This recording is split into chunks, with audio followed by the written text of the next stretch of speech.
Washington, shortly after his former campaign chairman marched into an FBI office to face criminal charges on Monday, President Trump took to Twitter to dismiss their relevance. There is no collusion.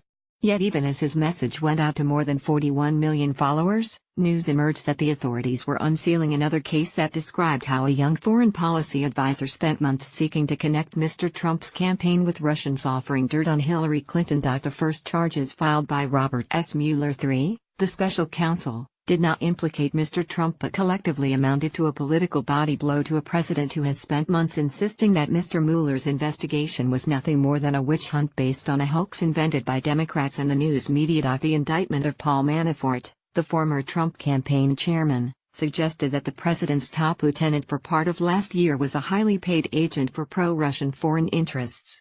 And the guilty plea extracted from George Papadopoulos, the foreign policy advisor, confirmed the second known attempt by Mr.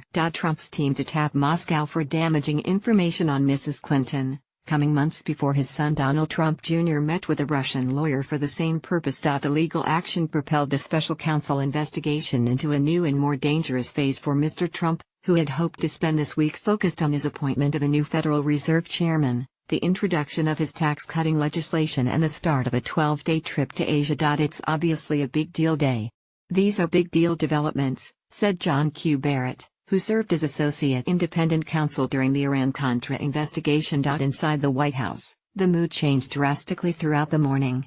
Although Mr. Manafort was the first president's former campaign chief indicted since John N. Mitchell during Watergate, aides to Mr. Trump felt momentarily relieved that it had largely tracked their expectations and did not include any surprise allegations involving the campaign. But then, just as Mr. Trump tweeted that the charges involved actions that took place before Paul Manafort was part of the Trump campaign, the news about Mr. Papadopoulos stunned and alarmed White House aides. Mr. Trump said nothing more publicly through the day and left it to his advisers to argue that the cases did not impugn him because Mr. Manafort's actions were unrelated to his campaign service, while Mr. Papadopoulos was just a volunteer whose efforts to set up meetings with higher-ranking officials were unrealized and who pleaded guilty to lying to FBI agents, not to illegal campaign activity. Today's announcement has nothing to do with the president, has nothing to do with the president's campaign or campaign activity, said Sarah Huckabee Sanders, the White House press secretary.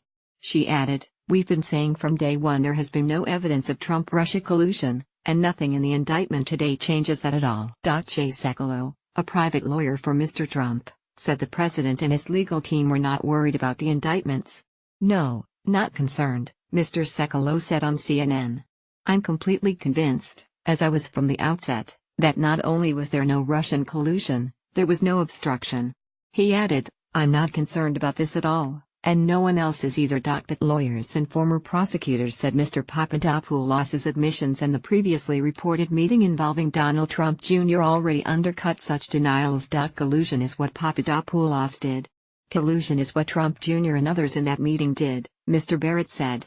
It's meeting and discussing and seeing what common interests they can advance for each other. Mr. Mueller's action also made it harder for Mr. Trump to brush off the investigation and blame Democrats.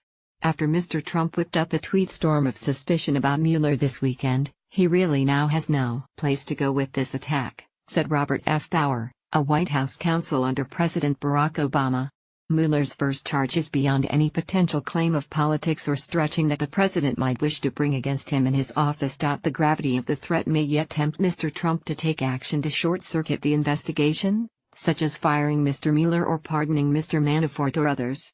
Conservative activists said Monday that Mr. Mueller should be pressed to resign because the charges against Mr. Manafort were not directly related to the campaign and therefore outside his prosecutorial mandate. Roger J. Stone Jr., a sometimes advisor to the president, told the Daily Caller, a conservative website, that the president should not fire Mr. Mueller but could accomplish the same outcome by directing the Justice Department to investigate a deal consummated when Mrs. Clinton was Secretary of State giving Russian interests.